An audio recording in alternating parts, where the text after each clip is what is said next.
Ya, pemirsa, terima kasih Anda masih tetap setia bersama kami di Seputar Aceh.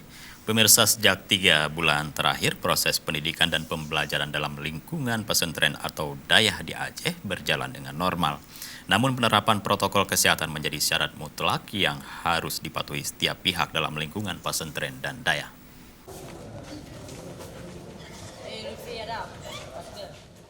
Hari ini 22 Oktober 2020 merupakan hari istimewa bagi para santri di Indonesia yang diperingati sebagai Hari Santri Nasional.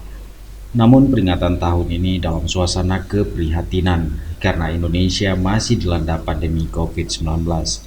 Demikian pula di Aceh. Namun sejak 3 bulan terakhir, hampir seluruh pesantren atau dayah di Aceh, baik modern maupun tradisional, telah aktif melaksanakan aktivitas belajar.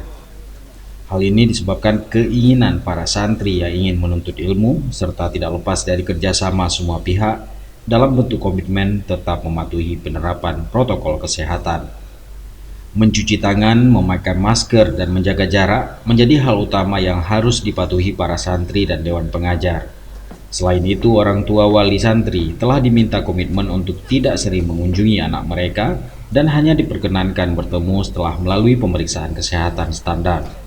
Kepala Dinas Pendidikan Dayah Aceh, Usamah El Madni, telah mengingatkan pentingnya pelaksanaan protokol kesehatan demi kenyamanan proses belajar. Menurutnya, hal ini membutuhkan komitmen semua pihak, antara pihak pesantren atau dayah dengan orang tua santri dan komite sekolah. Dari laporan yang saya terima dari Bapak Rais Am, itu sama. Sama aktivitasnya, sama seperti tidak masa pandemi, cuma mereka diarahkan untuk tetap menjaga protokol kesehatan, menjaga jarak, cuci tangan, dan sebagainya. Untuk tahun ini, upacara puncak peringatan Hari Santri Nasional ke-6 tingkat Provinsi Aceh dilaksanakan di lapangan kantor pusat pemerintahan Kabupaten Biren di Kampung Cot Gapu, Kecamatan Kota Juang. Upacara dilaksanakan secara daring diikuti 150.000 santri seluruh daerah di Aceh melalui aplikasi Zoom. Dari Banda Aceh, Tim Liputan Aceh TV melaporkan.